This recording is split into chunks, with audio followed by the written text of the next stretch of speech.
The past week, it has been searched up 3 times more than make.com. So now that you know how to set up N8N, let's start by creating a Telegram trigger, because I think that's one of the most popular triggers. And again, you can choose anything else, right? Like you can choose WhatsApp, you can choose Google Sheets, you can choose Slack message. Any automation you want to make, you can make it with N8N. Let's just choose Telegram, and we're going to do on message. Don't get overwhelmed by this UI.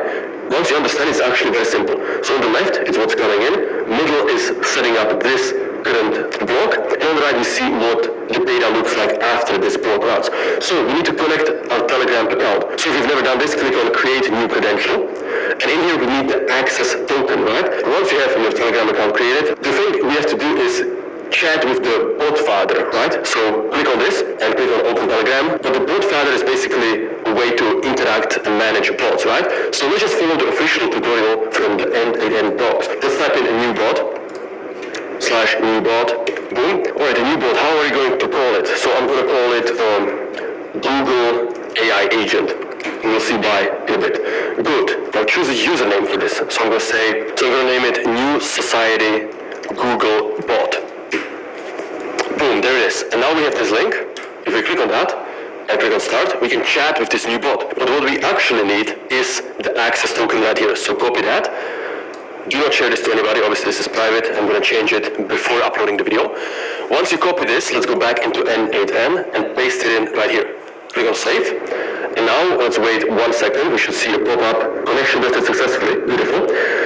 We can go back, and by the way, anytime you do this, I recommend you click on save, that way you don't lose your progress. So now we have a Telegram trigger, and we can test it out, right? Let's go test step. It's listening for a test event, so if we switch back to Telegram, and we're going to say, hello world, boom, there it is. So it correctly found our message, and you can see our text right here, hello world. So we have the trigger working. We can see that if we send a message to Telegram, N8N successfully recognizes that. So what is the next step? Well, actually, it is to set up a switch. That way we can use both text messages and voice messages. Okay, so let's do that. I'm going to do switch, and then in here, we have to set up the values. So here we're going to have 2 different routes, one for text and one for voice. So I want to make sure our AI agent works with both. So first we're doing the text. I'm going to rename it to text.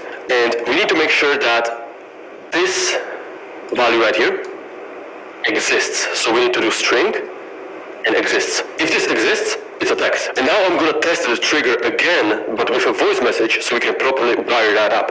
So click on delete. This deletes the test. And now, when we click on test workflow, it's waiting for us to create a test event in Telegram. So let's switch to Telegram, and I'm going to say, this is a test message 1, 2, 3, 4.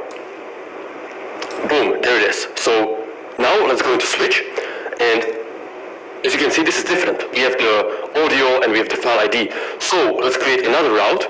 This one is going to be named to voice, and we just need to make sure that the file ID equals to string exists. So if this exists, we know we have a voice message. If this exists, we know we have a text message. They cannot exist at the same time. So now our switch is currently outputting 2 different scenarios, a text scenario and a voice scenario. So in case of a text output, we actually want to use edit fields. And to set this up, I'm going to do a text output again. Okay, so let's do another test. Click on test workflow.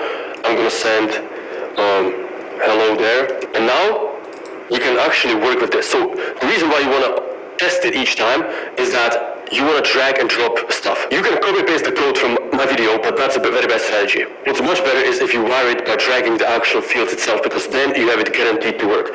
Okay, so we need to add a field. For the name, I'm just going to do text, and for the value, I'm going to drag in the text right here.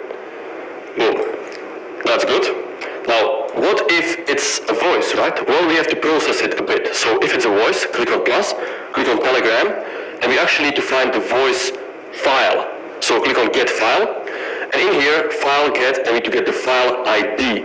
Now again, as you can see, we have no data right here, because we currently tested a text message, not a voice message. So let's delete our testing. When you click this delete, it just deletes the current data in the test. It doesn't delete anything about the setup, so don't be afraid to do that. So let me delete this test, and now let's rerun it, but with a voice message again. Okay, so it doesn't let me run it with this field empty, so I'm just going to put test in there. I don't know if that's enough. Seems to be enough. That's annoying. Anyways, let's test the voice message again. This is a test voice message. Hello world, David here. Okay, boom, boom, boom, and now, okay, so if we double click it, as you can see, now we see the data, because it's no longer a text output, it's a voice output. So every time make sure you actually run the test so you work with the data. So anyways, we need the file ID in here. So let's delete this. Obviously that's incorrect. Okay, so that's my bad. Make sure to connect the file ID, not just the ID. You have to drag in the file ID, okay? Beautiful. So let's try it again. Like actually rerun this. Boom. And now it executed successfully. But when we find the file ID, we have to do something with the file. That's where OpenAI comes into place. So click on OpenAI and then click on transcribe recording. First we need to connect an OpenAI account. So if you didn't do this before, click on create new credential and all you need is an API key. Now if you've never worked with API keys, stop panicking. It's actually super simple. All you need to do is go to platform.openai.com and on the left click on API keys. In here you can actually log in with the same account you use in ChatGPT. So this takes 20 seconds. Once you're in here, click on create new secret key. I'm going to name it N810 transcribe.